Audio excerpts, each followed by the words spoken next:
Return to their countries that have killed a lot of poor people, including those who work with the poor.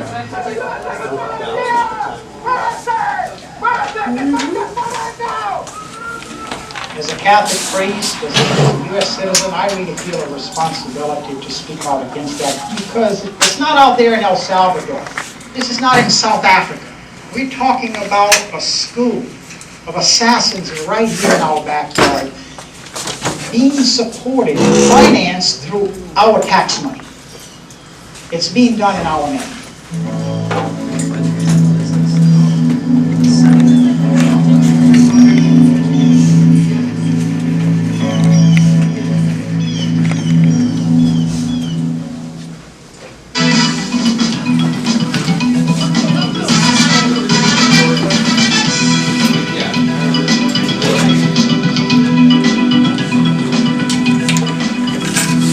States Army School of the Americas provides military education and training to the military personnel of Central and South American countries. The U.S. Army assigned the school the following mission: to enhance military professionalism, foster increased cooperation among the multinational military forces, and expand the Latin American Armed Forces knowledge of American customs and traditions.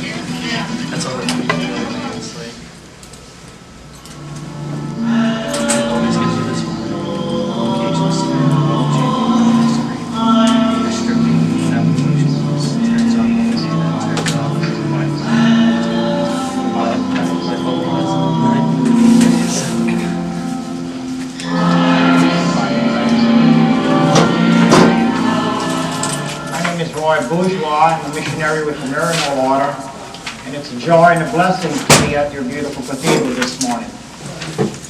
I must say, years ago I didn't realize one day I would be working as a missionary and speaking out in defense of the poor as I'm doing today. I grew up in a small town in Louisiana, a traditional Catholic, loving family, close family, hardworking. Went through the public high school system there. At that time, it was one of the most important things in my life to be a good football player. Was in love with my high school sweetheart, a cheerleader, and thought about getting married, of course, shortly after high school, but went off to college to study geology with the hope of getting rich in the oil fields of South America. Got out of college though and ended down his own. I became a naval officer and spent the next 4 years in the military. 2 years aboard ship and year at the station. It was really the time to volunteer to go to Vietnam. I felt really going to Vietnam was my believing what Robert McNamara was saying, that we have to go there and fight communism. I agree. I've gotten kind of the same way. Yeah, it goes like 86. While Roy was fighting communism in Vietnam, the School of the Americas was making sure communism was not spreading in Latin America. By the 1960s, the Cold War was getting hotter, and Roy and the school were both deeply involved in it. At the end of World War II, colonialism was being replaced by dictatorships and totalitarian regimes. Protecting democracy in the region was an important element of U.S. foreign policy, and the School of the Americas evolved as a practical instrument to help implement that policy. When I got to Vietnam, I want to say reality set in.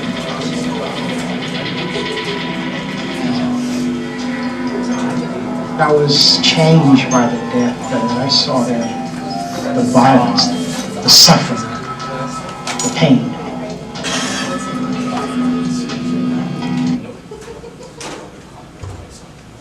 Welcome to the preview videos for this session on the U.S. and Latin America news coverage and cover-ups. And we just watched a little bit of the evolution of Father Roy, who started the School of the Americas watch. We're going to see later, and now we'll watch a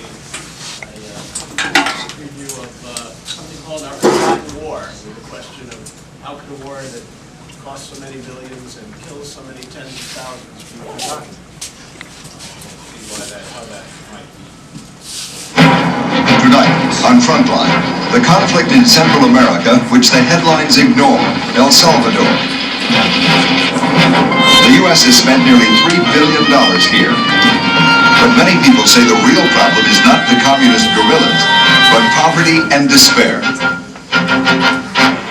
Is U.S. policy here failing? It has not produced either peace nor has it really strengthened the people in their democratic commitment.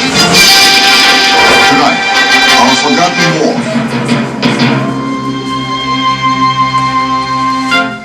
Good evening. During President Reagan's second term, the debate here in Washington about our policy in Central America has focused on Nicaragua and more recently, Panama. But the U.S. has been putting its money into El Salvador. Since 1980, we have supported the government of El Salvador with more than $3 billion in economic and military aid, nearly 10 times the amount given to the Nicaraguan Contras. The U.S. government now contributes more to the Salvadoran budget than the people of El Salvador do. This enormous investment was aimed at defeating the leftist guerrillas in El Salvador and in creating a centrist democracy there, a model for the rest of Central America.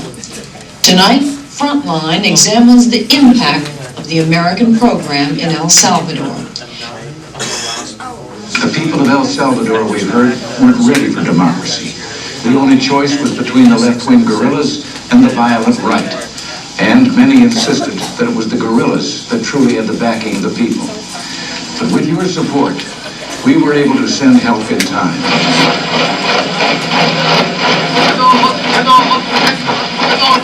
What got there was a massive aid package that in El Salvador has come to be called the American Project. This is its military face.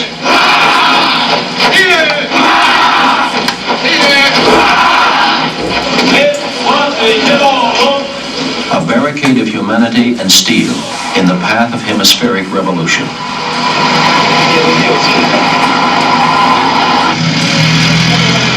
The hardware, abundant, expensive, American. The soldiers, Salvadorans. The poor, a peasant army. ¿Y quiénes son los enemigos? Son los comunistas, los fascistas. To Salvadoran military leaders, the nature of their opponent makes American involvement almost inevitable. Por una agresión marxista. When we were threatened by Marxist aggression, we decided to call upon our natural allies to protect us, the United States of America.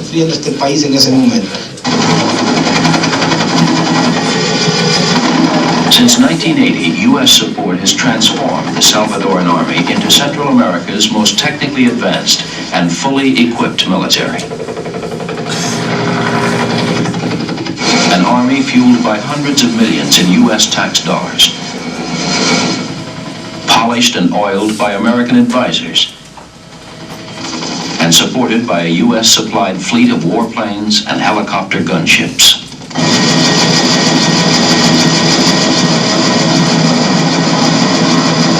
Elite infantry battalions, trained by U.S. experts, are airlifted into the mountainous countryside. They stalk the leftist guerrillas. This has become America's war. The longest sustained U.S. military commitment since Vietnam. When the American project began 8 years ago, the fighting was confined to a few guerrilla strongholds. Now it has spread to every corner of the country as the rebel forces break down into small mobile units, a strategy designed to cope with the government's superior air power.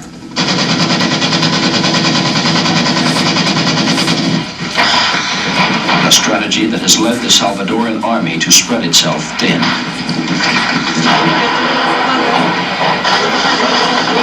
Casualties are alarmingly high.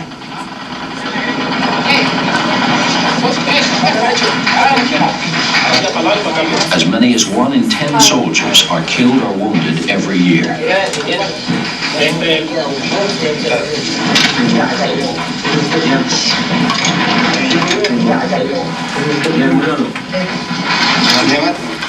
Chavo todavía está vivo, pues. Pues sí, que lo levanten ya y que me lleven.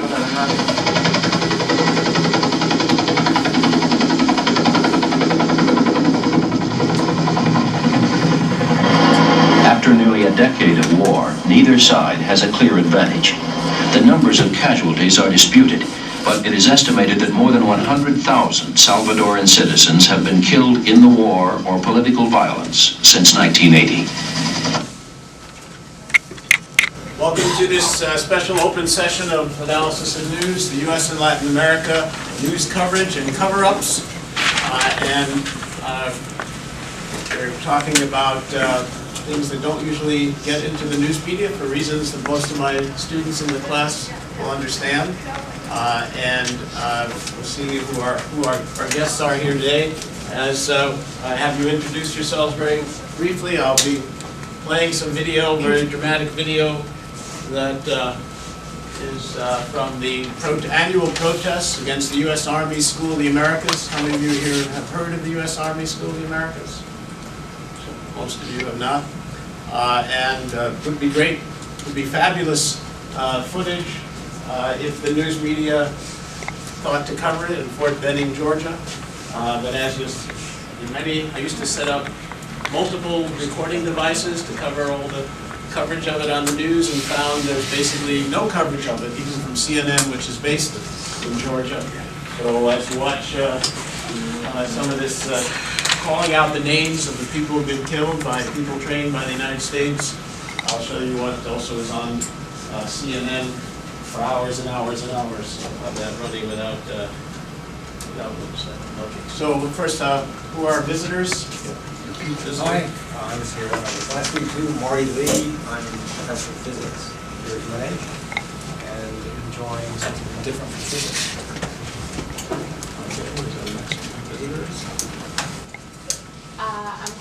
Good evening. There wasn't a great deal of build-up before the election.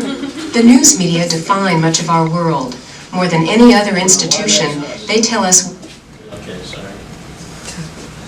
I'm in Professor Meyrowitz communication theory class. Okay. I'm Clarice. I'm in one of Professor Carter's classes, and she closed the office. I'm Carolyn, and I'm in your comp theory class. I recognize you, but my students don't know you. John Richardson, Durham resident, retired from the fire department here, and a bit of a news junkie all my life. I'm Katie, and I'm in Professor Carter's class. Okay. I'm Mike from Professor Carter's class. Okay, that's in comparative politics. Okay. Any other guests that I missed? Oh yes, our recorders. Herb Moyer, Exeter. I do a lot of video, community video, get it posted on local Exeter cable TV and other cable TV systems throughout the state, and when appropriate, YouTube. It's Andrews from Exeter. I'm the Seacoast Coordinator for Amnesty International. Excellent. Passing around my attendance sheet for my students and a guest list, so I hope everyone will sign those, and I'll send you a list of the video, annotated list of the videos that we watch. If I have your email address. So. Just to give a brief overview of the class for those of you who are not in it, but also for my students as they reach close to the end of it. This is a class in analysis of news, how news operates. We know that we have various ideals of a free press in this country, in which this type of description should not be happening. There shouldn't be a major war. The United States is spending more money on and more involved in any war since Vietnam at that time that doesn't get any news coverage. How could a war be forgotten? And Alexander Kohler was more of an alternative journalist, said, well, everybody knows about it except for collective censorship. The United States leads to it not being reported. We'll see more about that later. The press is not supposed to operate that way. These are some of the abbreviated version of the ideals of the news media that we developed on the first day through conversation, a watchdog on government, provide a full spectrum of ideas, present an accurate window on the world. These are the things that often distinguish us from other, in the United States, media and textbooks and courses. We're told these are the things that make the United States political system different from others, the dictatorships, and that the news just doesn't make up the news or censor the news, it just reports the facts.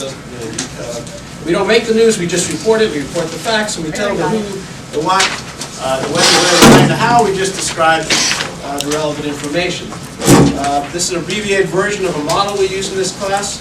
For looking at what tends to get into the news, first we start with a kind of logical analysis of all the things that could be in the news, and how you could report any incident, whether it's on Main Street, Durham, between students and police, or something happening in the Middle East or in Latin America. And then we actually look at, well, what tends to get reported of all those options. And then we speculate as to why there may be only this smaller selection of information.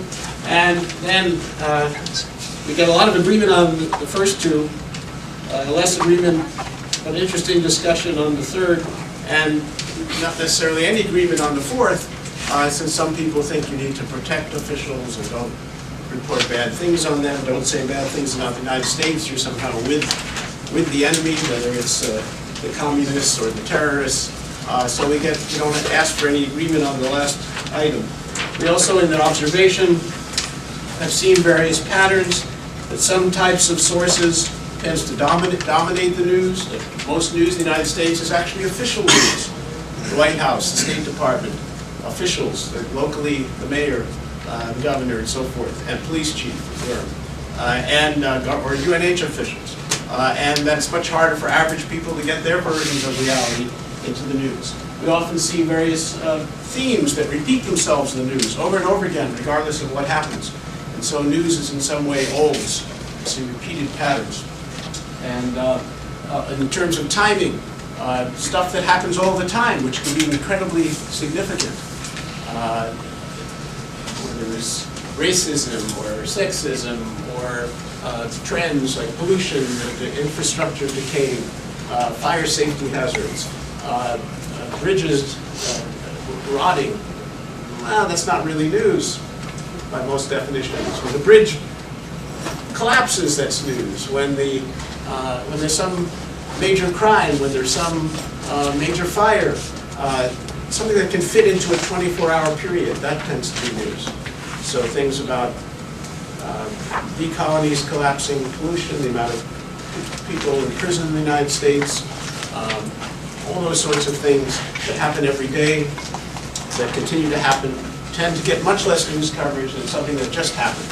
Tom Brady's suspension for 4 games is reinstated. So we've got breaking news, but a lot of other things that are very significant, including ongoing aspects of U.S. foreign policy, unless they're announced by the White House or the State Department or the Pentagon, they're much less likely to get into the news. And so ongoing drone strikes against people in the Middle East, unless they're announced, they're not really news, and average people may try to get them in the news. Survivors of families came to Congress to testify what it was like to see their grandmother blown up in a drone strike in Pakistan, and almost no members of Congress came, and almost no news coverage, just an alternative media. So, and yet you have in the United States generally sort of a belief in the system, and so most people don't even tend to turn to alternative media. How many of you here will attend regularly to alternative media news sources? About 3 people. So this, we'll talk more about why that might operate, including in a sort of almost a religious faith in the system as we have it. And then we also see in the why and the how, we see very familiar narratives that appear repeatedly in the news about the interaction even between police and students. You can sort of predict what the headlines will be and what stories will not be told. You can predict what the headlines will be in relation to any conflict between countries. and just got to keep telling those stories over and over again, and they're comforting stories. So part of an education, I think, ought to be to discomfort people if you actually want to learn something that you have not yet already learned. Last time, those of you who were here know, I'll just very quickly go over this because we've got a lot of new stuff to do, but if I have your email address, I'll send those who weren't here this as well. We started with a murder mystery. We saw forensic anthropologists Clyde Snow and Kathy Reichs trying to help the survivors of Guatemalan genocide, mass murders, massacres, identify the bones of their husbands, their wives, their children, their babies in a grave. So it seemed like Americans were lending a helping hand. We heard from Secretary of State Colin Powell and other officials about the United States stands for human dignity and freedom around the world, and President Obama saying why we're fighting ISIS and all the blessings we have as such a free and wonderful country and the burden we have to do wonderful things around the world. And we looked at some of the reasons that people sort of feel they have to keep saying that. There's fears about the evil enemy during the Cold War, the communists taking over the globe, and so they were the evil people and we were the good people. And but then I said, if you pay close attention, even in the mainstream media, you do sometimes see sort of things that don't quite fit the picture. We saw a Catholic nun describing how she was raped and tortured in Guatemala, and there were American officials there. Of course, the officials denied anything like this could happen.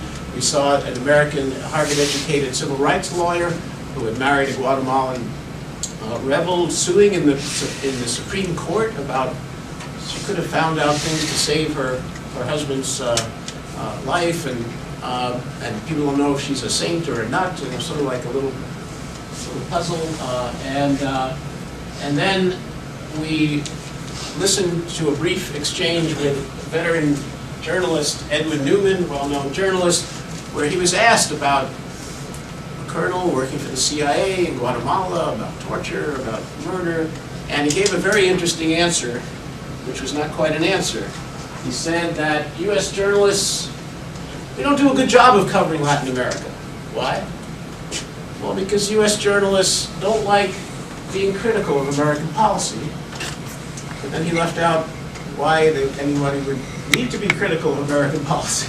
And they said, therefore, we don't cover Latin America. And as Adam said, the only thing that makes sense to fit in this incomplete syllogism, if we don't like to be critical of U.S. policy, and if blank, we won't cover Latin America, the only thing that made sense to fit in there was that maybe the United States doesn't do very good things in Latin America. And therefore you have the oddity that the United States claims to be the freest country in the world, has a free press, and yet has no news bureaus in Latin America. So you have that kind of odd discrepancy there. And then we looked at, well, what might be covered if the journalists were willing to cover Latin America. And by the way, the analogy I often think of is as if the Soviet Union claimed it had a free press during the Cold War, and had and the media in the Soviet Union had no news bureaus in all of Eastern Europe, where the Soviet Union had invaded the most and done the worst things.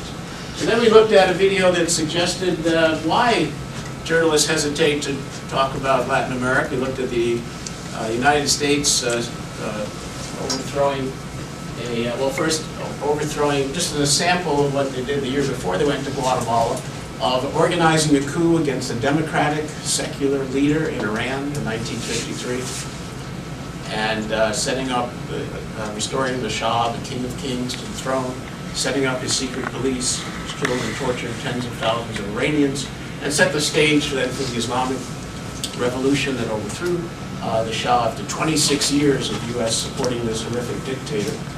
And the irony that every mention of Iran, almost every mention of Iran in our media, is about how they are somehow a threat to us.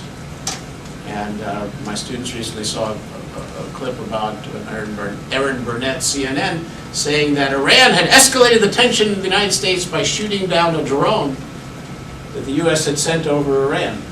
And I think my students will realize the irony that if Iran had sent a drone over the United States, and we shot it down. We would not see this as escalating the tension. We would see it as responding to the tension that this enemy country sent a drone over our land. So you have, again, this kind of restricted narrative, and how in this case, the next year in 1954, the United States created a phony coup, creating a sense that the Guatemalans had risen up against their communist dictator and had overthrown this communist, who was not actually communist, but he wanted to give away land, his own family land, and buy land from the United Fruit Company that was unplanted, and give it to peasants, and buy it at the rate that the United Fruit Company claimed it was worth for tax purposes.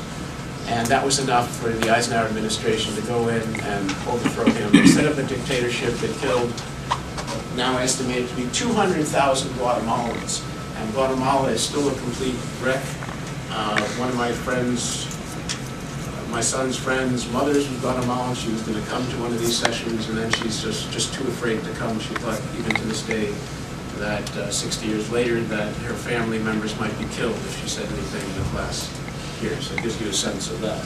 We also saw in 2010 how it came out that the U.S. had experimented on Guatemalans and purposely given them syphilis and venereal diseases to see how those progressed. They injected them in prisoners' spines and military spine and in prostitute spines. And so something you can see why Edward Newman would say that if you don't want to be critical of the United States as a mainstream journalist, maybe you wouldn't talk about any of this stuff. And on top of that, you have the problem that there are very few news media in the United States now in terms of separate companies. In the 80s, people were worried there were only 50 companies, kept going down, down, down, down, down, until now about 5 or 6 companies own all of the media in the United States. So if you piss off one major company, which often works with all the other major companies, then you may not have the best job prospects in the United States, so there's a lot of pressure for that. We also discussed earlier in the course, and reviewed it very quickly last time, these sort of 3 views that dominated the stories about the world. You know, what the United States, you only sort of see one at a time. And if you think the world is divided between evil communists and good Americans, and we have to go in, we Americans have to go in and fight whenever there is an evil force challenging the world, we have to turn the world white. You look at this kind of map where you have the bad countries in black and the United States in white, and countries aligned with the United States.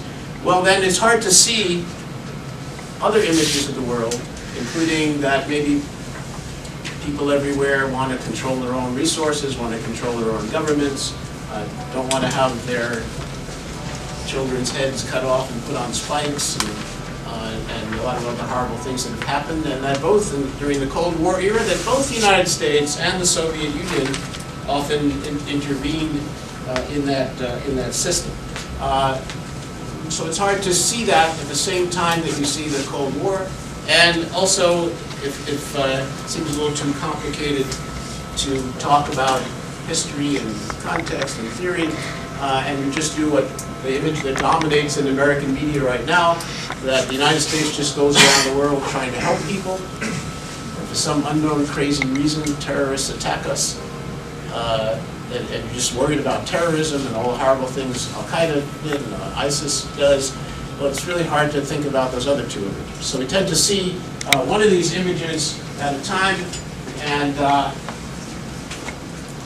yet each of them has had a major impact on the way these things have been experienced, including in Latin America. I'll ask my students which worldview is presented in this little excerpt from a documentary called Scandalize My Name. Actually, ask anybody can answer that. In American politics, there's always been a large use of labels or scare words behind which were issues which were not brought out into the open. Now, during the First World War, it was anarchists. By the time of the Second World War, anarchists were no longer seemed very interesting, but it was more interesting to call people communists because of the rise of the Soviet Union. If you remember, for the longest time, the majority of power in Congress, the decisive power was wielded by not the Dixiecrats, but the Southern component. Their power rested entirely on the fact that they represented districts where blacks could not vote, in which blacks were in a majority. So if the blacks won the vote, their power would end immediately. And they were the ones who were most ardent in their pursuit of the red coats, and they were the ones who were most ardent in keeping the blacks down.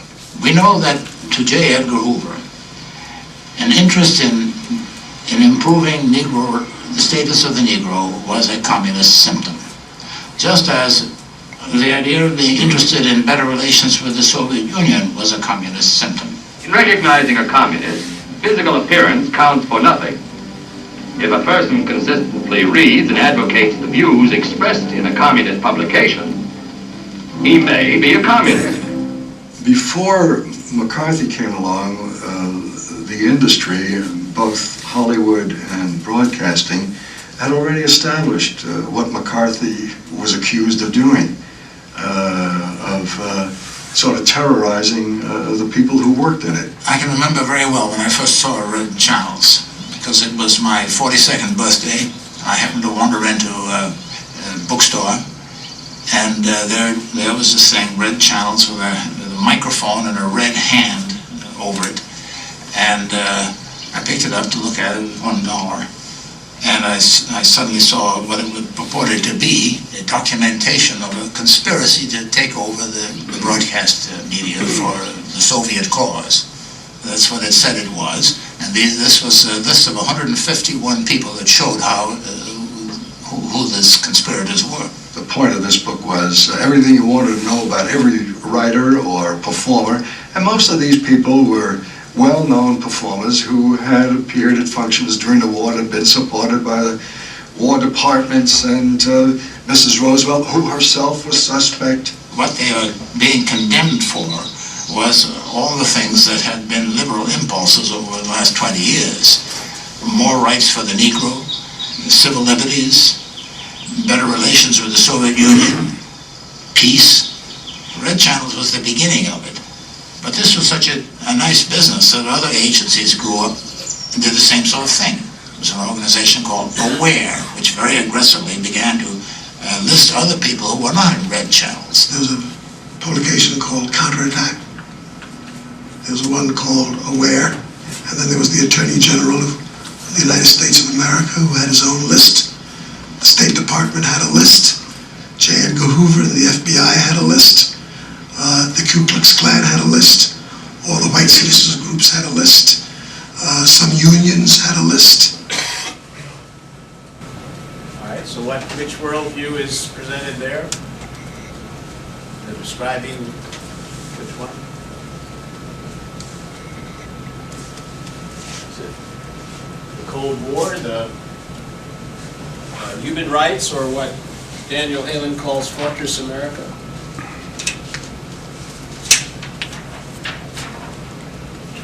Don't all shout out at once yet, but Cold War? Yeah, it's the Cold War view, that there's this evil communism swallowing up the land, or if we don't stop it, there'll be dominoes falling, the Soviets will be marching in the streets.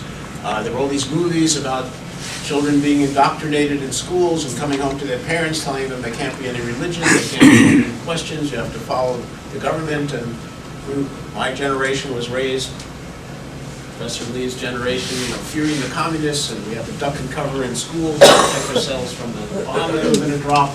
And anything the United States did to fight this was seen as a legitimate response. I'll show you this excerpt from a documentary called Maria's Story, and ask you which worldview is presented in this. This is in El Salvador, and also why it led to threats to cut off the funding of PBS, which showed the documentary.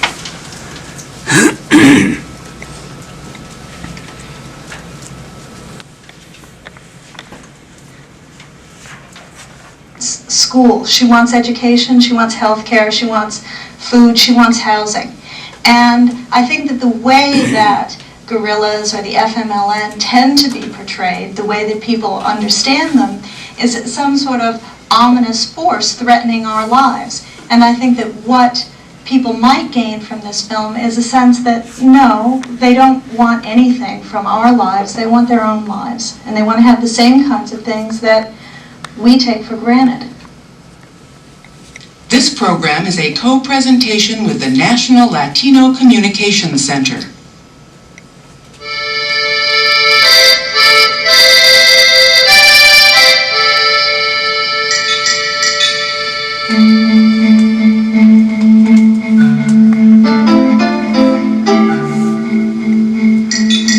Most of the coverage of the war in El Salvador is from the government side.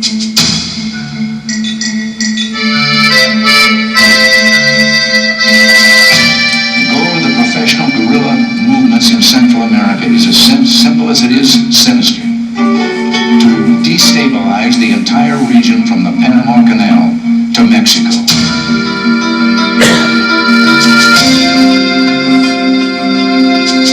Maria Serrano me llama. My name is Maria Serrano, and I am a revolutionary. I have great conviction and a clear idea of what I want and where I am going.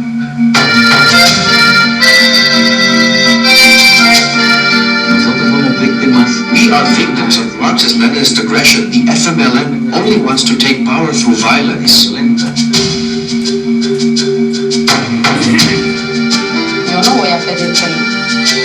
not going to ask that mango trees grow mangoes 8 days after planting, because I know that's not possible. But please, building schools and teaching children to read, that's possible. And why not do it if we can?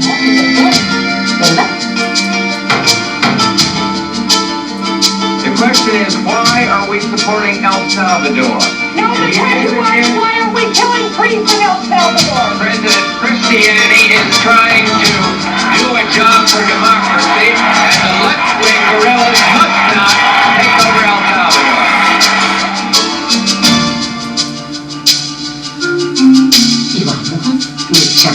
We are going to fight to the last drop of blood, the mothers to their last child, if that's what it takes to free our country.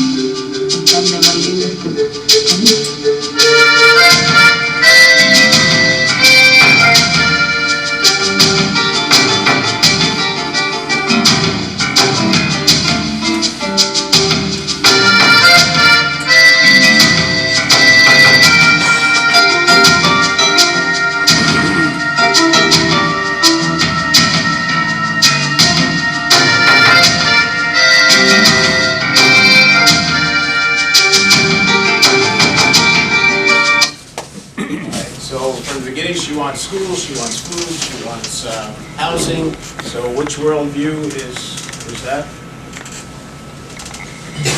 Human rights. Yeah, human rights. She wants basic things. She doesn't want to be repressed. She wants to control the resources of the country, to belong to the people of the country. And why did this lead to threats to cut off the funding of PBS? What's sort of wrong? What's wrong with this story? It's criticizing the U.S. government. Yeah, it's saying that the United States is fighting on the wrong side, that it's against human rights. That's, as we saw last class, and everybody here has heard all their life, the United States stands for human rights, for freedom, democracy, and this suggests the possibility that the United States is on the wrong side. That's the wrong story, and it's not the story we're supposed to tell. And yet, if you look at these documents that are now declassified, suggest some plausibility for this story. If you look at the famous George Kennan, containment of the Soviet Union, and all that. If you look at actually what he wrote when he was U.S. State Department planning chief, that in this document, top secret, 1948, he said, "We control the United States, most of the resources of the world. What do we need to do to devise a pattern which will permit us to maintain this disparity?" And we'll have to dispense with all sentimentality and daydreaming. We should cease to talk about vague and unreal objectives such as human rights, raising the living standards, and democratization. The day is not far off when we are going to have to deal with straight power concepts. And he thought the American public would just have to deal with this if we want to maintain their standard of living. That part of the plan was scrapped because they didn't think United States citizens could accept the idea that their government was dealing in straight power terms with other countries.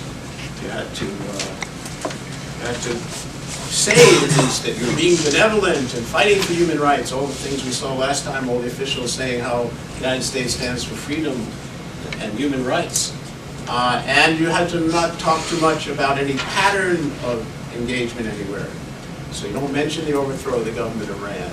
You mention this little flare-up, but don't talk about where the pattern lies. It's very rare to see a pattern mentioned of U.S. interventions in Latin America. This is a partial list. These are direct interventions. Many other indirect interventions. And as you see at the bottom, I went over this last time, the U.S. news media don't seem to want to report on this, and they tend not to have even any news bureaus there. And in my entire life, which is longer than most of the young people's here, I've only seen one time on regular TV that there's a mention of the pattern of U.S. interventions in Latin America. And here it is. From a short time when NBC was not owned by General Electric in 1980s. Last night in our special segment, we looked at the people and geography of Central America. Tonight, Richard Valeriani looks at the history of American involvement there. Nicaraguan exiles training in Florida.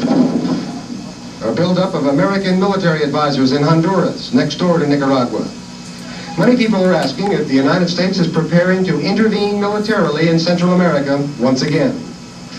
There are no plans to send American combat troops into action any place in the world. But Latin American expert Abraham Lowenthal of the Woodrow Wilson Institute in Washington says the perspective is different in Managua. But from the Nicaraguan standpoint, that country has never been invaded by anyone but the United States. And they are probably conditioned to worrying about what an administration might do that reserves the right to use force, that wants to keep all its options open.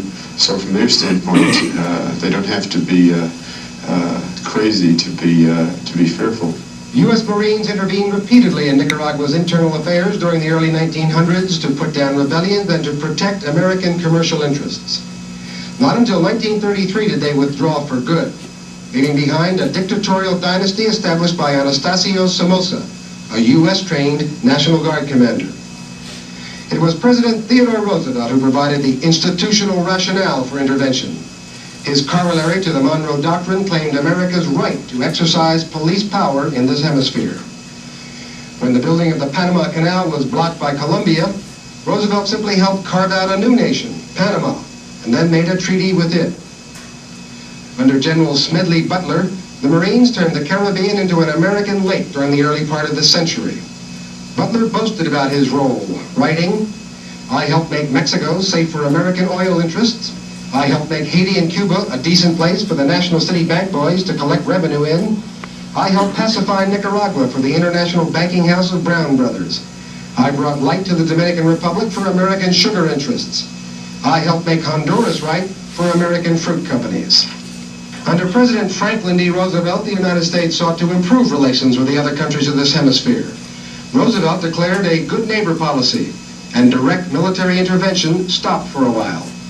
But in 1954, when Guatemala's left-wing president, Jacobo Arbenz, carried forward a land reform program instituted by his predecessor at the expense of the United Fruit Company, the United States condemned him as pro-communist, a pawn of Moscow.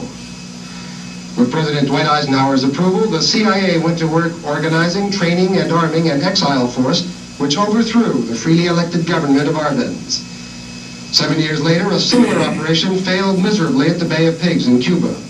An army of Cuban exiles, also organized and trained by the CIA, was quickly overwhelmed by the forces of Fidel Castro. President John F. Kennedy refused to provide air cover for the exiles. After leading a triumphal revolution to power in 1959, Castro drifted steadily into the Soviet orbit, expropriating millions of dollars worth of American property along the way. The specter of Castro haunted the Civil War, which broke out in the nearby Dominican Republic in 1965, when supporters of deposed President Juan Bosch tried to restore him to power. President Lyndon Johnson sent Marines and troopers of the 82nd Airborne to Santo Domingo to restore order, and he left no doubt why. The American nation cannot, must not, and will not permit the establishment of another communist government in the Western Hemisphere. It was only 17 years ago that the United States last intervened militarily in the Caribbean. Since then, however, the United States has been severely shaken by an intervention abroad, the one in Vietnam. And the damage done to the national spirit by that experience is clearly affecting any thought of reviving gunboat diplomacy in 1982. Richard Valeriani, NBC News, Washington.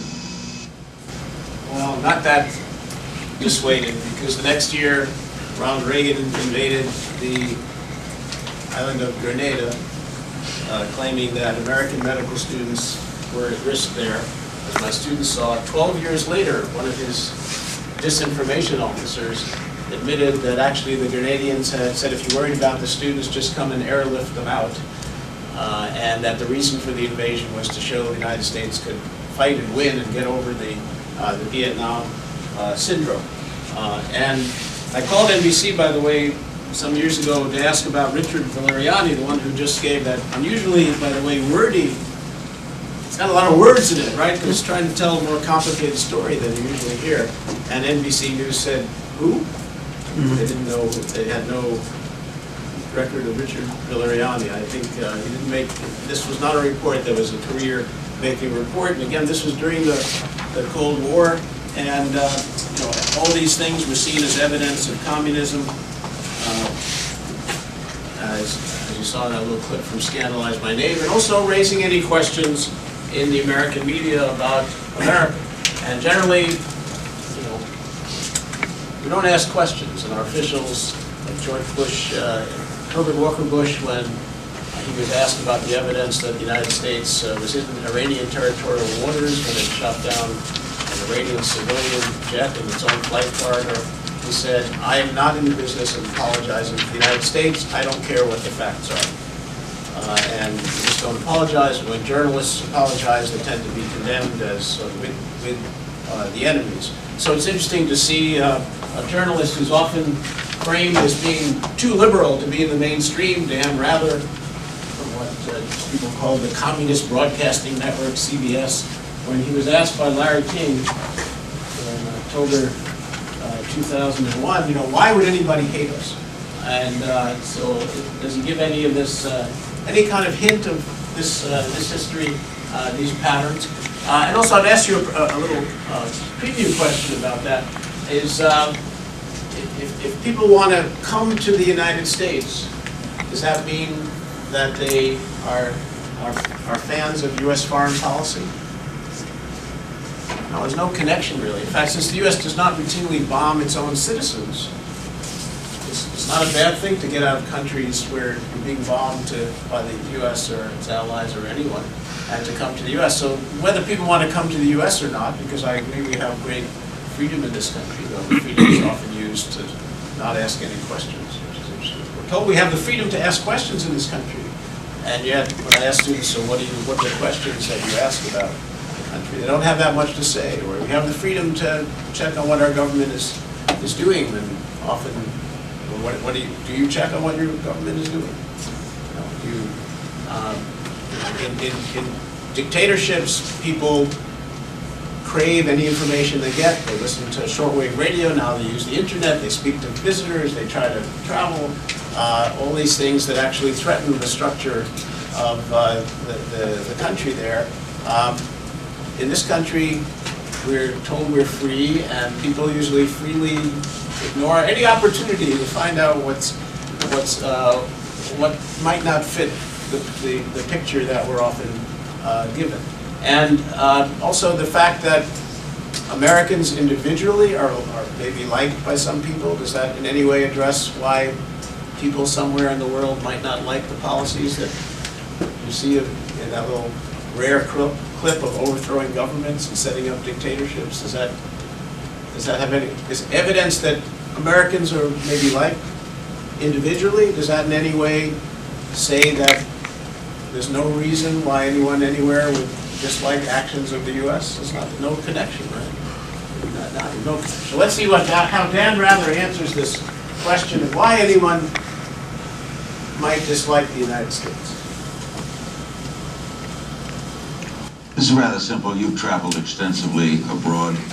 Why in so many parts of the world is the United States hated? You know, the Eric Hoffer, the famous philosopher who worked in the docks, wrote that you can't write the history of America in the first paragraph. You have to include the word kindness. Well, I think de Tocqueville also wrote that any person who comes to the United States of America and does not remark on the kindness of its people has missed something very significant about the country. But to your question, first of all, I think it's important we understand, Larry, that overwhelmingly around the world, people do admire the United States. And here's the proof. That I haven't checked it lately, but until very recently, I believe it's still to be true. There are more people from around the world trying to get into the United States to live here than are trying to get in all other countries combined. So we need to have some perspective here that a lot of people really respect and admire the United States and want to come here. Now, for those who hate the country, there are a myriad of reasons, but one of them is they hate us because they're losers. They see us as winners. And those who see themselves as losers sometimes develop a deep and abiding hatred for those they see who are winners. There is some envy from around the world, and frankly, they're just evil people in some places, and evil can't be explained. Let's take another call. Cleveland, Tennessee, hello. So some of you wincing and some of you saying, well, looking like, well, that sounds reasonable. So, you know, different views. By the way, in our regular sessions, we do this, as my students know, we sit in a circle, it's much more interactive, we talk about the readings. I don't know exactly what I'm going to show to you based partly on your questions. I have some things I like to do, little sets of things, but we invite the discussion. There'll be an optional discussion today at 8:30 to about 9. Because since we have visitors, I can't say, well, we'll just watch the rest of this next time. And also, most of my students don't know anything about the history of U.S. and Latin America, so I sort of want to give you at least some of the data of at least one perspective that's quite different from what we're usually told.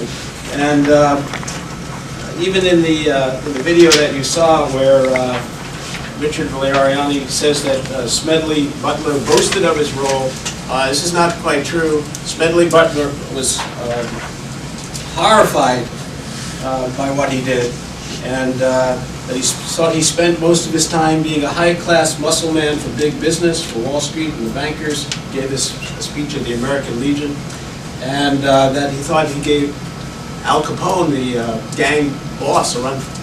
Well, it was way beyond Capone. Capone only was in some districts of Chicago, and the Marines went around the whole world. And but this has to be kind of ignored or suppressed, and not say anything about these things. As Dan Rather mentions, you also don't mention documents that. Other declassified documents that are easily found where how would the United States act? And the Hoover Commission said, well, now we're facing this implacable enemy, the Soviet Union, and we have to, there are no rules on this, we have to forget about fair play, we have to learn to subvert, to sabotage, to destroy our enemies by more clever, more sophisticated, and more effective methods than those that are used against us. It may become necessary the American people become made acquainted with and understand. Of course, that again had to be dropped out. Because most Americans in this room, I imagine, would not accept that we have to be more evil than any other force. That would be rather upsetting. And which of these explains why, which view, the Dan Rather view, which he presents, by the way, what was the view of the world, which view of the world was Dan Rather presenting? Which, the Cold War, the human rights, or the Fortress America view?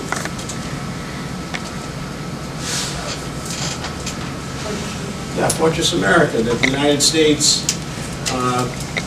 is always facing some, in this case, evil and crazy enemies that you can't deal with. There's no reason why anybody would hate the United States.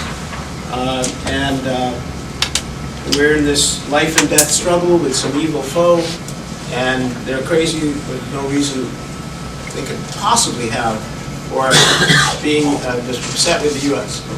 Of course, Dan Rather knew better. Dan Rather knew that there would be a reason?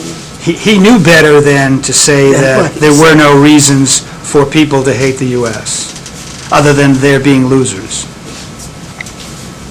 I would imagine that he would have to know that, but I also know that he criticized Jimmy Carter when Carter once apologized for some horrific act the United States did, saying, you know, no one should apologize for the United States.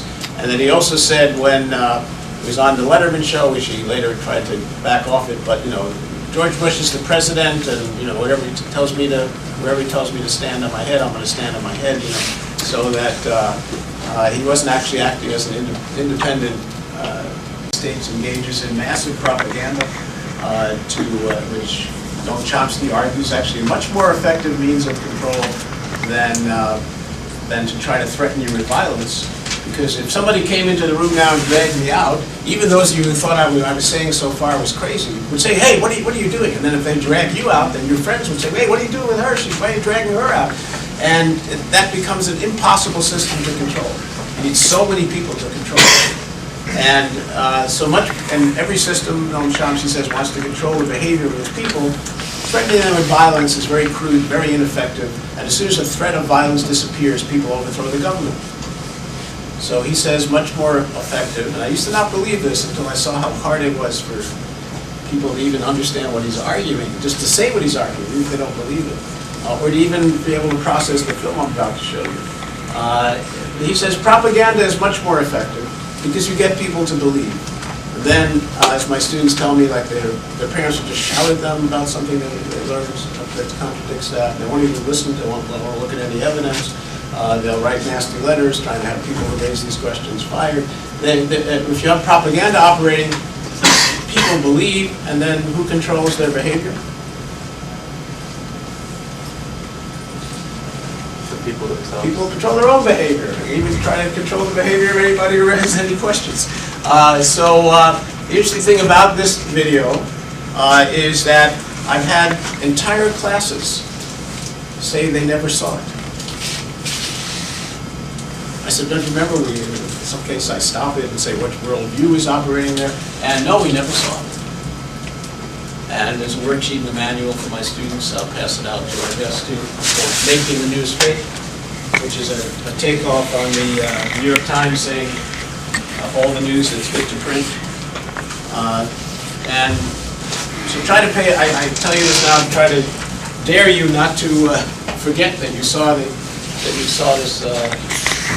video. Although I put transcripts of everything I can on the on my Blackboard site. If other people who are guests here and don't have access to my Blackboard site, then you know.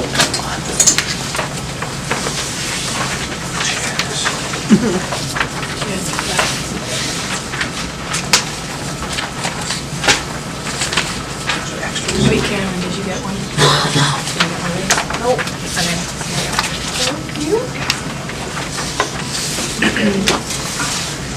So Herb, you raised a question about Dan Rather. While this is loading, why do you think Dan Rather, what's your thinking? He knows better, but why does he have to say that?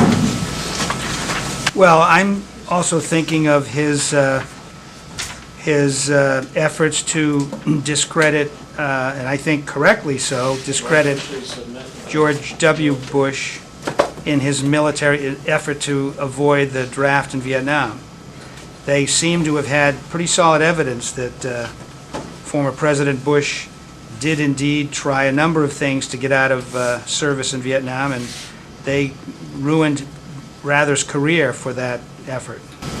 Yeah, in that case, their reporting was a little sloppy. They used one source, and they used the documents that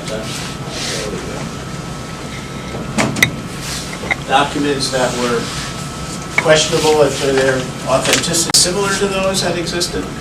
But so they rushed to reporting, and that killed them. But the evidence is that George Bush did desert, basically, and of course he also was in the National Guard instead of in the military, but then sent other people on multiple tours of duty that, even if they survived wounded physically, ruined their families and other things. So he's definitely afraid of raising questions, and you'll see that operating here. Good evening. There wasn't a great deal of build-up before the election. The news media define much of our world.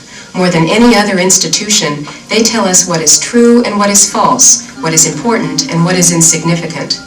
But how well do the news media inform us? Today, as the U.S. government deepens its involvement in the civil war in El Salvador, are they presenting an accurate account of the conflict? Or do they, as a result of their choice of topics and sources, tell just that side of the story which the government wants us to hear?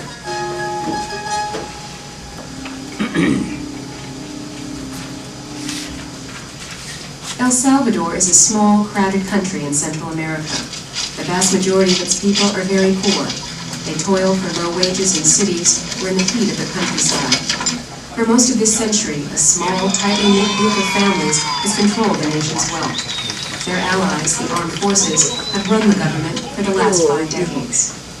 During the 1970s, many parts of El Salvador's society, the Catholic Church, labor unions, peasants, and students, began to demand a more just distribution of the country's resources and power. Instead of making reforms, El Salvador's ruling elite responded with violence. By 1980, this struggle had evolved into a full-scale civil war. The Reagan administration is moving toward a major foreign policy decision. Secretary of State Haig put the case for increased military aid to the government of El Salvador to congressional In 1981, the Reagan administration decided to escalate U.S. involvement in El Salvador's civil war. To win congressional support, the White House took its case directly to the public. El Salvador suddenly became front-page news which, with few exceptions, was based exclusively on administration sources. The Reagan administration kept up its orchestrated campaign to focus attention on its charges of communist bloc involvement in El Salvador. Today it made public page after page of documentation. To support its contention that Moscow was meddling in Washington's backyard, the State Department today released this phone book-sized report titled Communist Interference in El Salvador. The report contains documents, letters, and photographs captured in November and January, which firmly establishes the links between the leftist insurgents in El Salvador and communist governments worldwide. They called the material definitive evidence of a textbook case by which Cuba and the Soviet Union have sought to intervene in El Salvador. Clearly, this was a major effort from the whole worldwide communist network directed at Salvador. Through Cuba, which coordinated shipments, and through Nicaragua, which looked the other way, the State Department says that communist network ranged as far as Vietnam and Ethiopia, funneling tons of arms and ammunition. It included Iraq, Palestinians in Beirut. Every time the President, the Pentagon, or the State Department makes an assertion about events in that part of the world, we do the best job we can to go out and see if indeed they are true or they're not true. When the government comes out and says El Salvador is about to be taken over by Castro-led guerrillas, it becomes news, and every paper is going to go with that story. The better papers are going to take it and try to analyze it independently, but usually that takes a while. It's a catch-up game. When they finally read the documents, reporters discovered that they did not prove the administration's claims. For example, the U.S. alleged that communist countries had promised El Salvador's guerrillas 800 tons of arms, yet that figure was not in the documents. This discovery, that the administration's report did not prove its case, received little of the press coverage that the allegations had received 4 months earlier. The White House continued to charge that Nicaragua was funneling arms to the Salvadoran rebels. Reporters, by and large, repeated the charges without investigating them.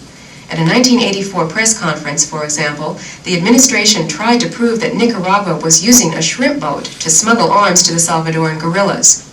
Almost without exception, reporters accepted the evidence at face value. This briefing sets out to prove that the Salvadoran guerrillas are heavily dependent on the communist bloc for most of their arms and logistical support. In one case, the videotapes, shot at night by an American AC-130 using infrared cameras, are said to show a shrimp boat, apparently from Nicaragua, loading cargo onto smaller boats, speeding away from Salvador's coast. Though it is impressive, the administration's case may not satisfy all the doubters, and it remains to be seen if the Congress will be sufficiently impressed. Not everyone was impressed with the administration's case. David McMichael, former CIA analyst. And they've got this famous mothership under surveillance, right? Now, there's no way in the world that they're not going to keep it under surveillance until it is tracked back to its base. And if that base is Nicaragua, of course, then that is the feature of the presentation, and they can finally shout QED and have proven the case. But not a word is said after this about Nicaragua. So what can we assume? I think we can assume that the thing was kept under surveillance. And because not a further word was said about Nicaragua, I think we can further assume that the base to which it returned was not Nicaragua. In other words, they put on a dog and pony show with no dog and no pony. Did the administration have any evidence of an arms flow? I talked to the field people myself when they would come up from El Salvador to be debriefed and interviewed at the agency, and questioned them closely about this arms flow business. They just laughed. There's no arms coming from there. On background, the last two United States ambassadors in Nicaragua have said, no, there's no arms flow. That's a smokescreen. We don't have any evidence of this. They say publicly, of course, something quite else. The Reagan administration has, sort of put the press in a position where it makes so many statements that are inaccurate that the press would have to be constantly calling him a liar, and they're not going to do that. That's too dangerous. While the arms flow claims were groundless, reporters in Washington usually repeated them without question. This created the impression that the charge of outside communist interference was valid. Reporters in El Salvador, on the other hand, especially during the 1981-82 period, frequently challenged the administration's claim that the guerrillas were agents of Nicaragua, Cuba, and the Soviet Union. Well, the area I was in was in Morisson Province, and the part of Morisson Province. Everyone I met with lived in that area, had been born in that area, grown up in that area. Some of them had never traveled outside of that area. It was a very indigenous, homegrown peasant revolution. Just to do what I did with the class that forgot seeing the video, the indigenous homegrown revolution never traveled outside, didn't have contact with outsiders, says this was a revolt based on which worldview? Human rights. Which one? Human rights. Human rights, that people want to control their own government. They don't want to, they had a few families that controlled the whole country, and they were killing, slaughtering people, and they didn't like that, right? That's the human rights view. The State Department and the other officials and all the reporters saying this is part of the worldwide communist conspiracy, and they gave the map of all the countries that were funneling arms to these terrible people. That's which worldview? The Cold War. And the Cold War view. This is a global struggle between communism and freedom. And when Dan Rather, who we saw recently say this thing, when he reported another day about Marines killed in El Salvador, and just said that from Lebanon to El Salvador, Marines just going about their peacekeeping rounds are once again slaughtered. Which worldview is that? The Fortress America. The United States just going around the world trying to help people, and for some unknown reason, crazy terrorists attack us. So you have El Salvador discussed through all three of those frameworks, and I've told students, there's no one perfect way to tell any story, but there are ways that are more distorted than others. And you have to try to embrace the narrative that accounts for the most number of factual dots. So if you can't account for some of the documented evidence in here, in your story, it's not a very good story. So choose a story that has the the most factual basis. And also, just like when you buy things on eBay, you not only accept what the seller says about the product, but you look at the people who have rated the seller. You know, how good are the descriptions, how accurate they are. So rate the seller of information. Don't just say, well, everybody has different opinions. You know, these are factual claims, and there are people who seem to have a better track record of communicating what later turns out to be true, as we've seen with people like myself who were attacked for claiming that Saddam Hussein's weapons of mass destruction were an illusion, and then all the people on TV saying the mushroom clouds and all that, and they were not right. And they got the United States into a horrific war that's caused chaos in the Middle East and threatens the peace of the world. So pay attention to who claims what the evidence is, and of course you have to question everything you hear as well, but use your freedom to check information and look at alternative news sources and rate the seller of information. The Cuban government and Nicaragua. The present. I talked to a whole lot of civilians that support the guerrilla movement, and they had joined. They were simple campesinos, most of them illiterate, and they had joined peasant cooperatives started by the Catholic Church in the early to mid-1970s. I asked everybody I met, why are you fighting? Why are you fighting? Why are you part of the revolution? What do you want? Why are you fighting? Because of the repression, for a better future, to end the poverty. That's what the human rights do. Public support for the administration's policy was seriously threatened when reports surfaced that soldiers of the Salvadoran government were routinely rounding up and killing anyone suspected of opposing the government. I wrote a lot about human rights abuses and brutality because it's so incredible, it's so unique in many ways. Natural. The level of brutality is, it jumps out at you, it strikes you, it slaps you up the side of the face. It's a natural human rights stories about it. We're talking about human rights violations of extraordinary magnitude, and if the administration had its way, they would not have been brought to the attention of the American public. But day after day, you had people like Ray Bonner and others who were writing about these things, and it changed the entire context in which the problem had to be evaluated in this country. The Reagan administration vigorously denied the reports linking the Salvadoran government to the murder of its own citizens. It attributed the killings to what it called the extreme right. But Aryeh Nair, co-chair of America's Watch, an organization which monitors human rights in Latin America, disagrees. This notion of extremes of the right is, I think, strictly an invention of the United States. It is not extremes of the right, it is the Salvadoran armed forces. It's like having major police forces and the Army of the United States, responsible for killing 1 million people or so. I mean, that's what it would be like. In 1982, administration officials concerned about the publicity surrounding El Salvador's death squads publicly attacked 2 journalists for reporting a massacre of 700 peasants by Salvadoran troops. The El Mozote massacre was reported by the New York Times and the Washington Post in front-page stories. We were attacked viciously by the administration and also by the Salvadoran government, who said it never happened. It did happen. And the embassy itself later conceded that the only check they had ever done was to send a helicopter over the site, and they saw no bodies. This was days, weeks after the thing had happened, when bodies had been cleared. I'm absolutely on solid ground on that story. No question, look at the documents. The documents show that. That's the story that I got attacked on. And that's the one that the Wall Street Journal wrote an editorial about, criticizing me, saying that the New York Times had closed ranks between a reporter out on a limb.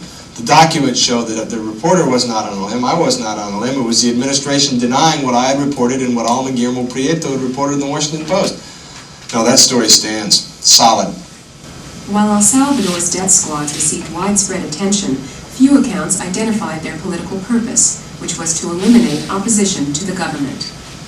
Human rights violations continue here, although not at the rate of the recent past. Reportedly, there are about 200 murders a month in El Salvador. Friends of human rights leader Marianela Garcia Villas say government troops recently murdered her. The government claims she was killed as she fought on the side of the rebels. The Salvadoran military was in the early period of the guerrilla warfare in El Salvador, that is the period from, say, 1979 to 1983, principally fearful of insurrection in the cities.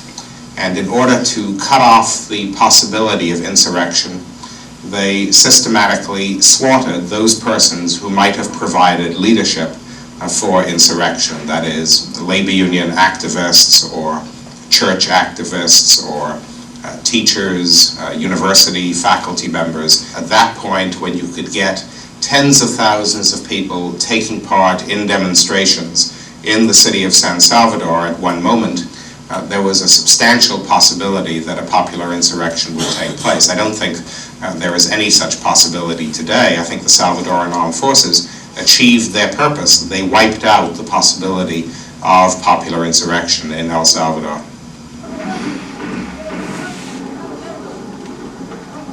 No one was immune from attack.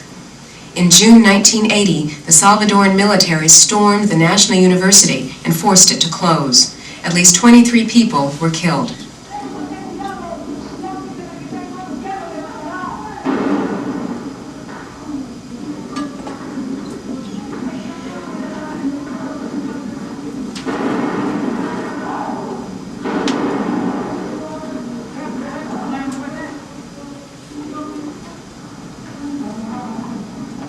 By 1981, anyone opposed to El Salvador's military government had either been killed or forced underground. In the spring of 1982, the U.S. organized elections to create the impression that El Salvador had become a democracy. The 82 election was the big story because so much the administration was trying to focus so much attention on it and demonstrate that this was the first of the free elections and demonstrate that the guerrillas did not have an effect on it, or were not going to have an effect. Hundreds of journalists went down there, most of them totally inexperienced. I think the number I remember seeing was 792 journalists went down. And I happened to be down there at that time, and it was a complete circus. I mean, it was like going to Chicago and covering election returns there. You had Tom Brokaw doing stand-ups in front of the election booth.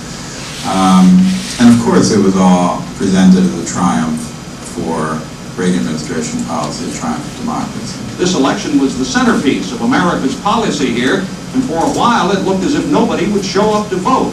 In fact, the voters came in droves and proved that given a free chance, they'd do the right thing, something the Reagan administration will be proud to show off to Congress. The turnout was very encouraging to supporters of the democratic process in El Salvador. The voter turnout was interpreted by the press as a political defeat for the left. This exercise in democracy there in El Salvador has been gratifying, even inspiring, I guess, and seems to have been beneficial for everybody except the guerrillas. This has been a kind of an electoral referendum on their support, particularly if some of the left-wing leaders now in exile begin to come back and participate in the political process as a result of these elections. The guerrillas may wind up twisting all alone out there in the wind. The American press focused on the long lines of voters. Reporters rarely mentioned that voting was mandatory, and that before the election, the government had declared that anyone not voting would be guilty of treason. There were long lines because voting was compulsory, and because the identity cards, which everyone must carry in El Salvador, were marked to indicate whether one had voted, and you never could tell if abstaining from voting might be used against you at some later point, in a place where a lot of people get killed because they have done things which in some way offend the military. You go along if it is compulsory that you vote and that your identity card be marked. Reporters also failed to note that the election was held while there was no freedom of the press, no freedom of assembly, and no freedom of speech. The absence of these fundamental rights and the climate of fear created by the death squads had made anything resembling free elections in El Salvador impossible. And the U.S. capitalized very effectively on the long lines of people waiting to cast their ballots to create a visual image of democracy in action. But the elections turned out poorly for the United States. A coalition of right-wing parties led by Roberto D'Abusan, a leader of the death squads, won the election. Displeased with D'Abusan's poor image, The U.S. joined with the Salvadoran armed forces to undo the results of the election. Few in the press noted the undemocratic nature of this move.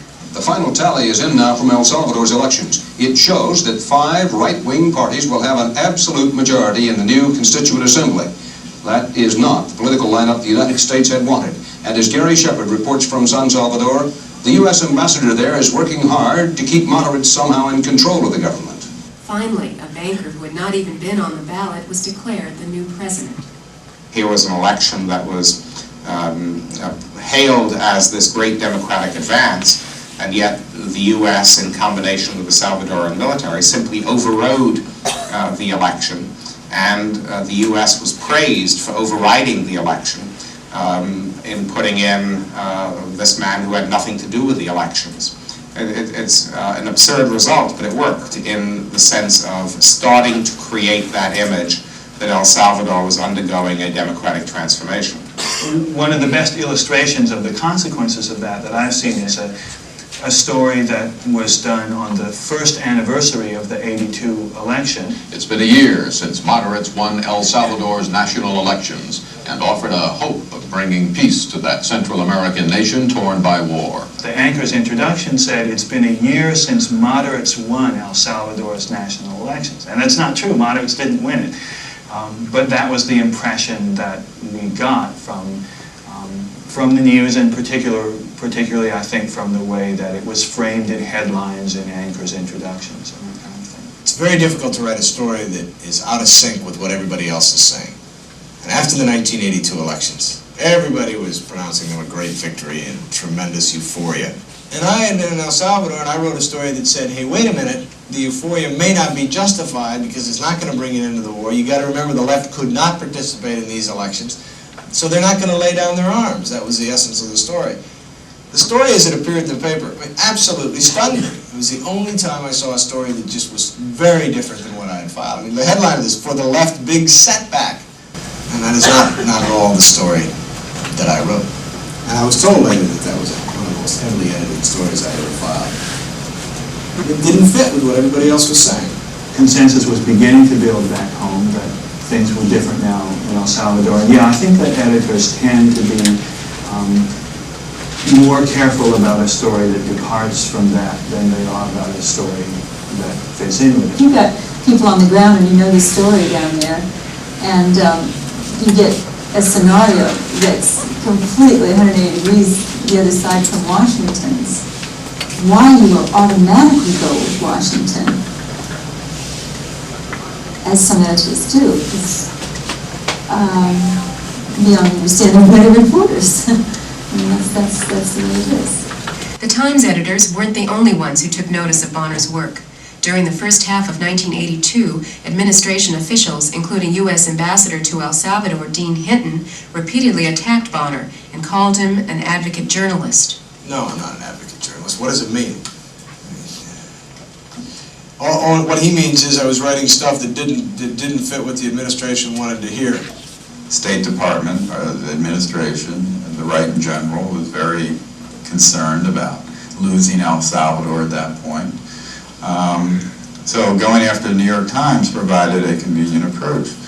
But at the same time, they went after Bonner also because of the types of stories he was writing. Hinton called me an advocate journalist after the stories I wrote about the land reform, in which I said the land reform had taken a major setback and had been all but killed.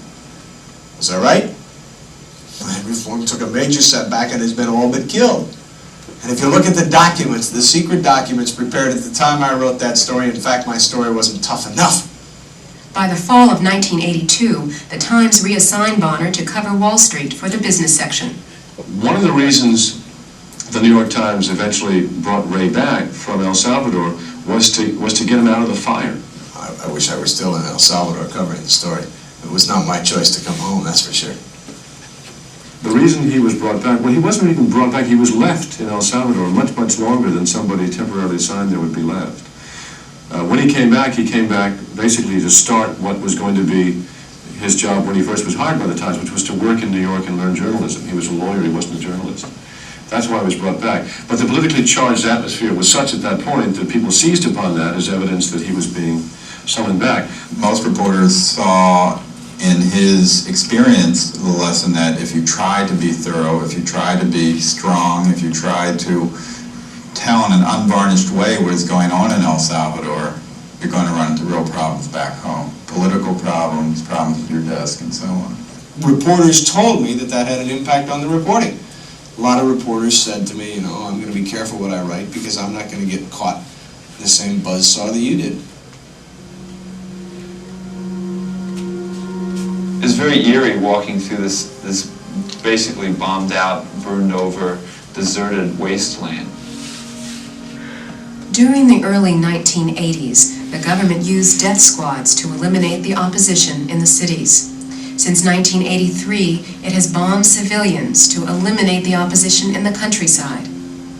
The bombing has killed thousands of Salvadoran peasants and has forced hundreds of thousands to flee their homes. The first explosion hit before I was even able to take cover. I was the last one to take cover. Everyone else was long gone. And it was a jet aircraft bombing right where we were. And there had been no sounds of combat or other activity.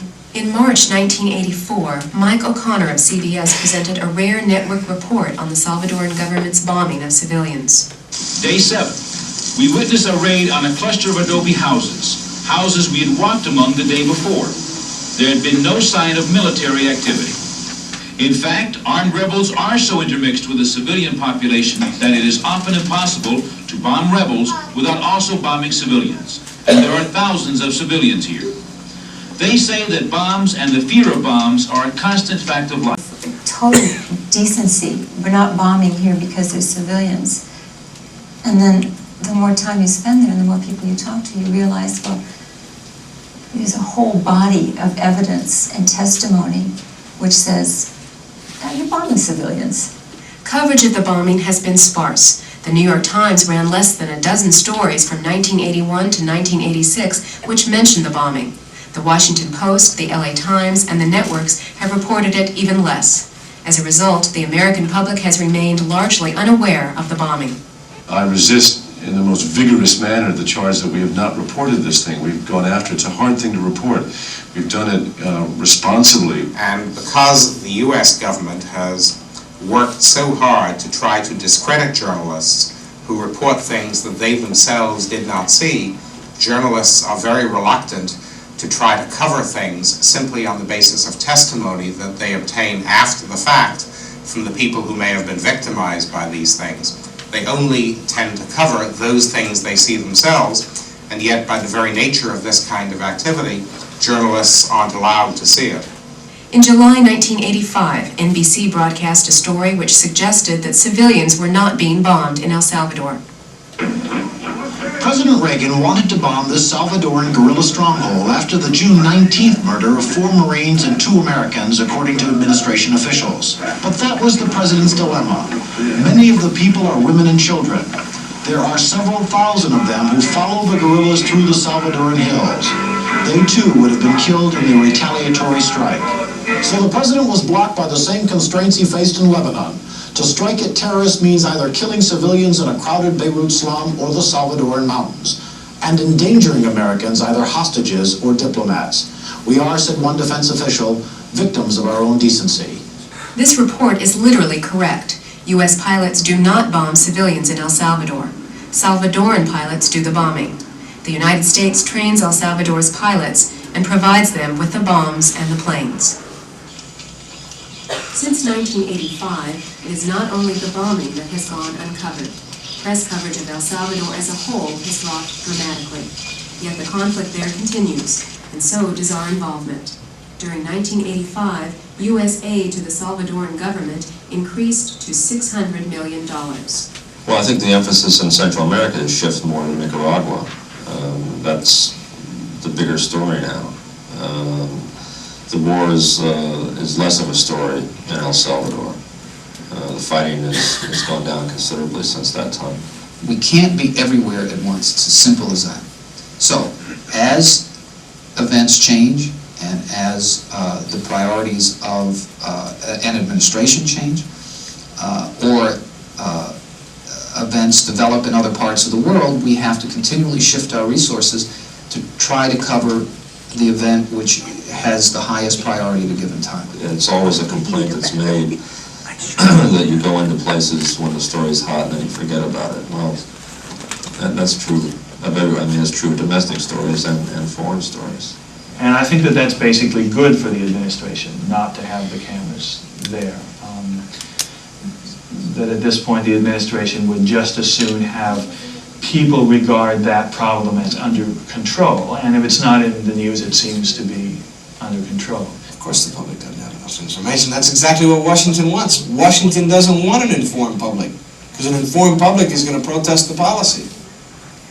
So they're just like Vietnam. Just like Vietnam.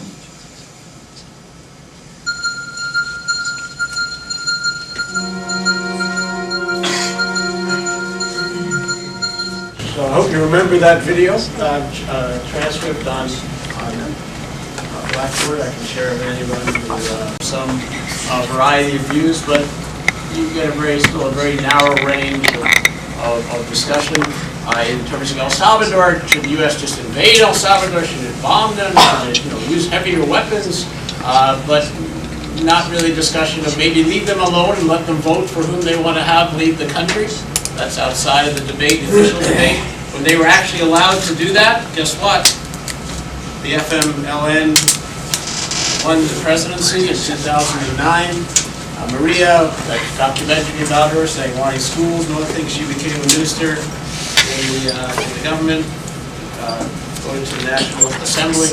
And so you have something that, according to the officials previously, could not possibly have happened because this was just part of some external attempts to control El Salvador by the evil empire of the Soviet Union. In the next class, I will show my students an attempt by Jeff Cohn, who founded FAIR, which publishes Extra, to ask the people at the McNeil Air News Hour, that it was called then, why they had not, during a 6-month period, had a single critic of U.S. foreign policy on this public television show. And McNeil explains you have to be choosing a period where American foreign policy was changing, all about policy.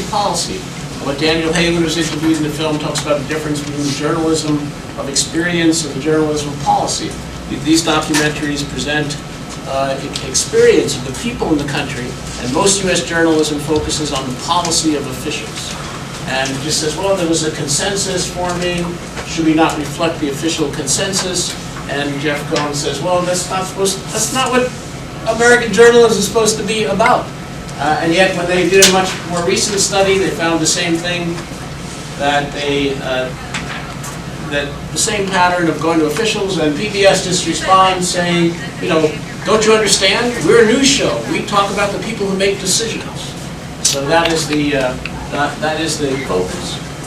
And so the people you saw as were coming in, protesting the U.S. Army's School of the Americas, they're not officials. They don't make the news. They're trying to do through every year. They just had their 27th anniversary protest to try to stop this school that trains Latin American people, universally known throughout Latin America as the School of Assassins. Recently, graduates from there overthrew in 2009, I think it was the Democratic government of Honduras, and a lot of people are being killed, including the last few weeks. What would the news look like if it went to non-officials? What would they say? School of Assassins, Academy Award nomination.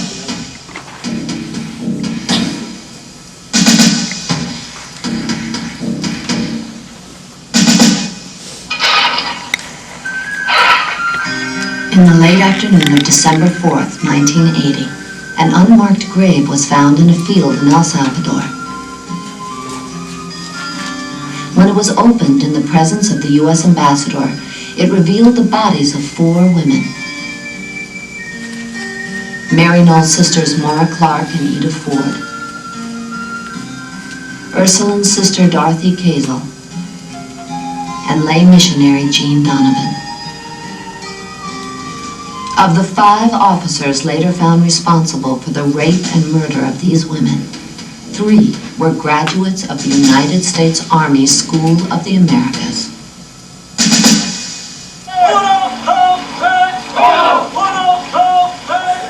According to the Pentagon, the mission of the school is to train the armed forces of Latin America, promote military professionalism, foster cooperation among multinational military forces, and to expand the trainees' knowledge of United States customs and traditions. The School of the Americas originated in 1946 in Panama. Now it is located on the grounds of Fort Benning, Georgia. The school teaches commando operations, sniper training, how to fire an M16, and psychological warfare. Since no major declared war between Latin American countries has occurred in decades, and the communist threat has vanished, why provide this kind of training?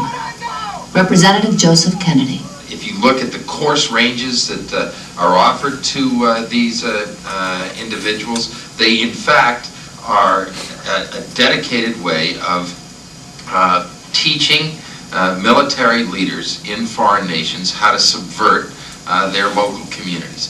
Since it opened, over 55,000 military officials from 23 Latin American and Caribbean countries have trained at the school. About 2,000 students a year.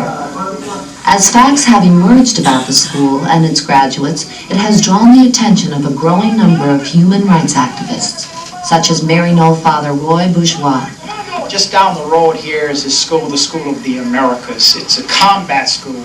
Most of the courses revolve around what they call counterinsurgency warfare. Who are the insurgents? We have to ask that question. They are the poor. They are the people in Latin America who call for reform. They are the landless peasants who are hungry. They are healthcare workers, human rights advocates, labor organizers. They become the insurgents. They are seen as el enemigo, the enemy. And they are those who become the targets of those who learn their lessons at the School of the Americas. What has been learned about the lessons taught at the school? In the 1980s, the Civil War in El Salvador became a focal point for human rights activists throughout the world. Death squads operated freely, often killing 50 people a night. There were so many cases that on March 23, 1980, Archbishop Oscar Romero in San Salvador made a plea to the military leaders of his country. Yo quisiera hacer un llamamiento de manera especial. I would like to make an appeal in a special way to the men of the army. In the name of God, in the name of the suffering people whose laments rise to the heaven each day more tumultuous, I beg you, I ask you, I order you, in the name of God, stop the repression. While celebrating Mass the next day, Archbishop Romero was assassinated. A number of years later, the National Security Archives in Washington, D.C. made an important discovery when they obtained a copy of a declassified cable. Kate Doyle. These two cables are both from the American Embassy in El Salvador.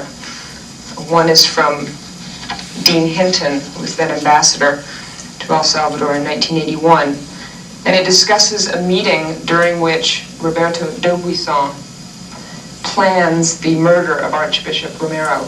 During the meeting, there is described a lottery that the people who are attending the meeting hold to see who would draw the right to kill Romero himself. D'Aubuisson was trained at the School of the Americas. Also trained at the school were two of the three officers directly responsible for the assassination. December 11th, 1981, El Mozote, a small village in El Salvador.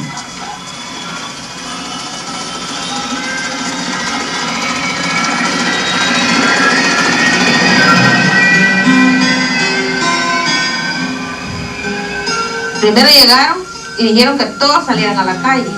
First, they forced everyone out of their houses and made us all lie face down in the street, both men and women. Hombres y mujeres, boca abajo. Y los niños llorando. Los soldados estaban así. There were soldiers on both sides. Then they moved away to see the women kneeling down on the ground to pray. They killed all of them. Not a single one of them survived. Just me by the grace of God. I hid under a tree. When I heard the screams of the children, and I knew which ones were mine, they were crying, "Mommy, they're killing us." Over 900 men, women, and children were massacred. Virtually the entire population of the village and the area surrounding El Mozote.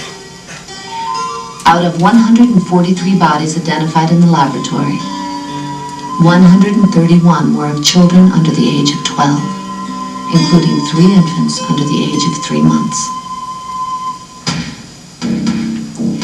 10 of the 12 officers cited as responsible for the El Mozote massacre were graduates of the School of the Americas. They were members of the Atlacatl Battalion, a part of the El Salvador Army. November 16, 1989, San Salvador. 6 Jesuit priests, their housekeeper, and her 15-year-old daughter were slaughtered. To get the facts about this incident, a U.S. congressional investigation began, led by Representative Joseph Moakley. I went down, talked with the embassy, talked with the military, talked with the unionists. I had clandestine meetings set up in very dingy places to talk to people that didn't want to talk to me in public. And we gathered enough information that we pushed the investigation to the degree that it was concluded and the people were found guilty that perpetrated the crime. The killing was done by the Atlacatl Battalion, which is the crack battalion in that country.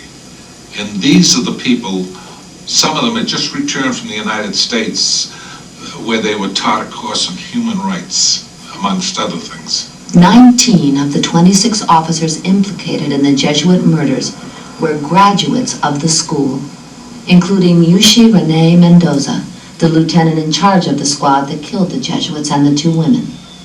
He attended a commando course a year before the massacre took place. The Truth Commission of the UN substantiated everything that I had brought forward. The United Nations Truth Commission report, released on March 15, 1993, cited specific officers for committing atrocities during the El Salvador Civil War. At School of the Americas Watch, just outside Fort Benning, Georgia, Vicki Immerman matched the names cited in the UN report with names in a United States government document. What I did was I took these officers, all the officers listed in the report, and I took their names and looked them up in this list of graduates of the School of the Americas, which we received through the Freedom of Information Act. What I found were 49 of the 60-some officers listed were graduates of the School of the Americas. These officers attended the school both before and after they committed atrocities. Francisco del Cid, right here, was on the commandant's list a couple years after he ordered the massacre of about 16 civilians and had their corpses burnt. El Salvador is only part of the school's story.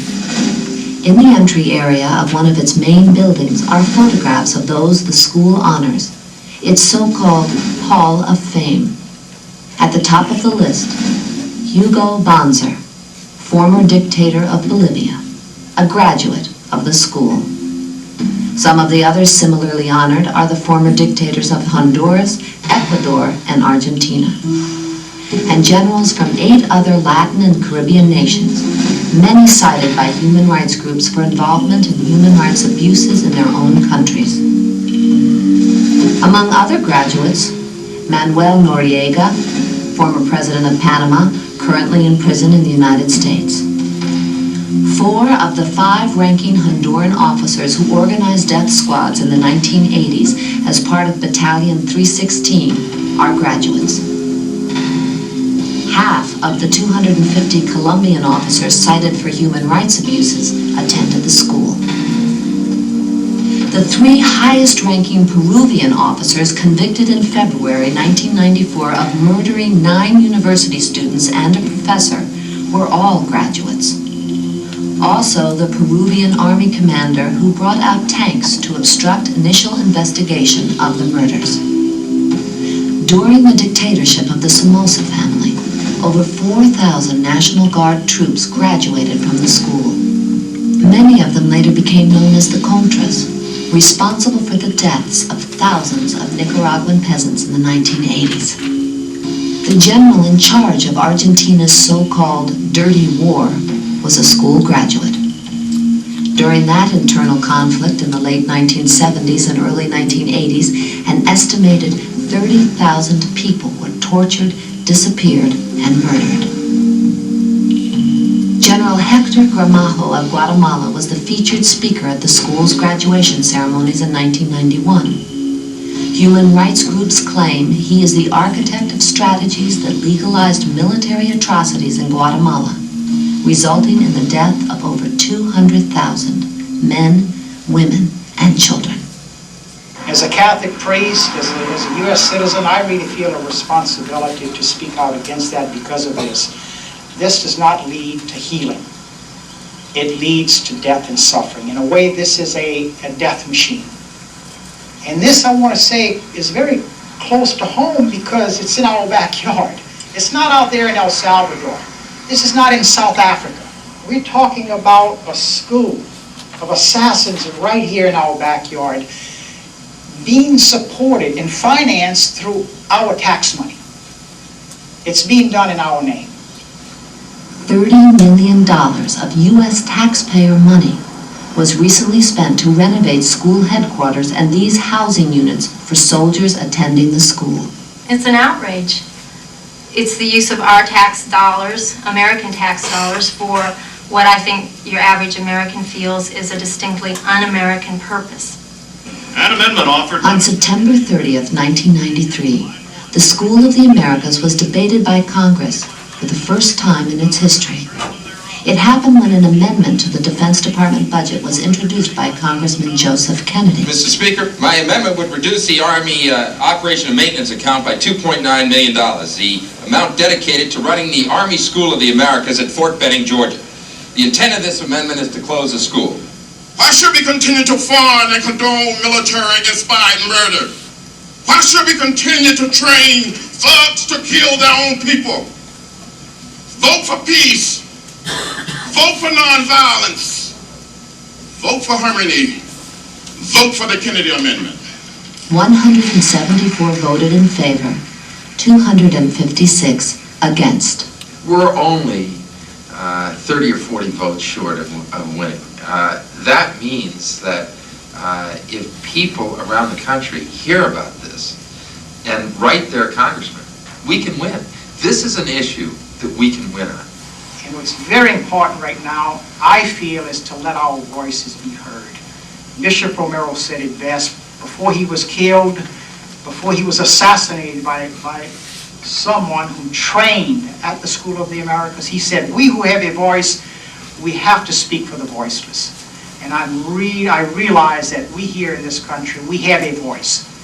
We can speak without having to worry about being disappeared or tortured or being picked up. We can speak. And I just hope that we can speak clearly and boldly on this issue. In April 1994, a group of human rights activists from around the country began a 40-day fast on the steps of the U.S. Capitol. They were there to make their case for shutting down the School of the Americas. The day before the fast ended, Congressman Kennedy joined them in a press conference. The so-called Hall of Fame in Georgia is nothing more than a hall of shame for the people of our country to know that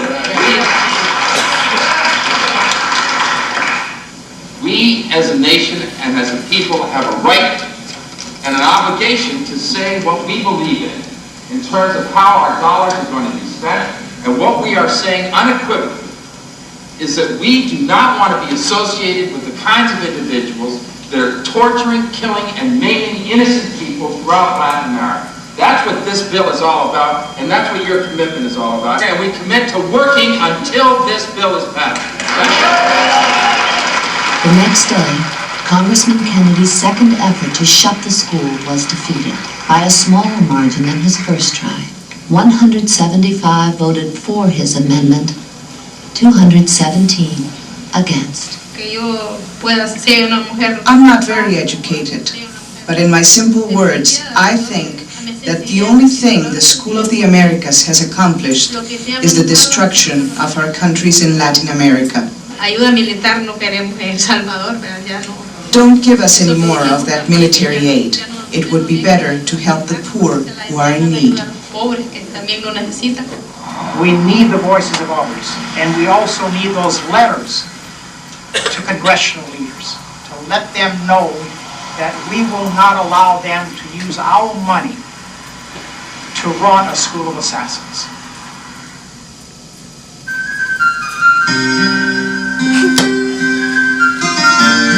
They did finally vote to close the school. They opened it again the next day under a new name. It was harder to protest, Western Hemisphere Institute for Security something.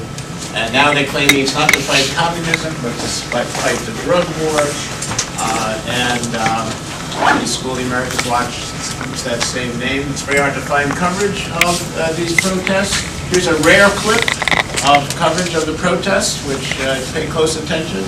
These are little New York Times clippings that they have like little tiny in the news thing. Margin is less than 2,000 votes. The process should be completed by Wednesday. In Georgia, a protest and a counter-protest. Some 15,000 people gathered in Columbus for the God Bless Fort Benning Festival, honoring troops from the Army post. It was time to counteract the annual protest by the School of the Americas Watch at Fort Benning's gate. The Western Hemisphere Institute for Security Cooperation, once known as the School of the Americas, trained soldiers and others from Latin America. Demonstrators claim its graduates have been involved in human rights abuses. Showing your support for U.S. troops serving in Iraq, Afghanistan, and elsewhere has gotten easier. The Pentagon has set up a new internet website that allows you to do so. Defense officials say the Pentagon will take any information posted on the site and relay it to the troops. We gotta support the troops, even if they're training people to kill their own citizens. The New York Times, after not covering the protests for many years, beyond these little, in the news update page, little tiny things, the Boston Globe just having a picture of the protest with no story. Even when Congressman Moakley died in an obituary saying instead of that he found the schools responsible for these killings, just said he grew interested in Latin America in his later years in college. It was kind of an interesting suppression. The one place you do see treatment of it, it tends to be in comedy programs. You'll see this the last day of the class, where a lot of serious issues come up as kind of jokes. You guys go to college? Where'd you go? Caltech, Binghamton, Northwestern. What kind of classes did you take?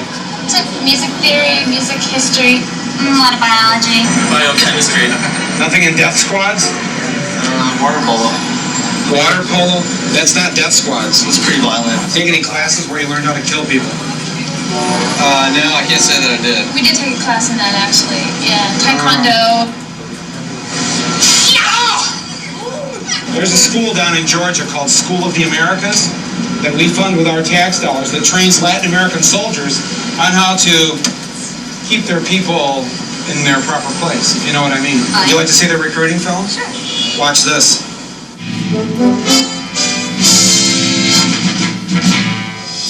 Nestled among stately trees in Fort Benning, Georgia, a peaceful campus beckons to our brothers in arms. The School of the Americas. It's a school you should know more about. La Escuela de América tiene un gran prestigio. Since 1946, the U.S. Army has trained 58,000 Latin American soldiers at the School of the Americas, all paid for by the U.S. taxpayer. So don't worry about tuition. If you're young, ambitious, foreign, and like to shoot guns, the U.S. Army will fly you from your Latin American home to Fort Benning, Georgia. Why, in just the last year, the School of the Americas welcomed 42 soldiers from Peru, 25 from Venezuela, 146 from Chile, 346 from Colombia, and scores from countries all over Latin America. The school helped them all to focus their abilities, take aim at the future, and say Buenas tardes to a new world order. School of the Americas is the United States Army's instrument to further U.S. Army goals in Latin America. Students at the School of the Americas receive a well-rounded education that includes courses on avoiding booby traps, jumping into water, diplomatic relations, and shooting really big guns. So keep on plugging, soldier. There's plenty of ammo, and it's all free, thanks to the U.S. taxpayer. Graduates return to Latin America better equipped to deal with their enemies, whoever they happen to be. Hola, enemies. Just like these illustrious grads adorning the school's Wall of Fame, who've gone on to neutralize troublemakers, bolster foreign trade and foreign substances, trounce political opponents, and battle unwanted intruders. Some graduates, like General Noriega, have even gone on to work for the CIA, earning thousands in their spare time.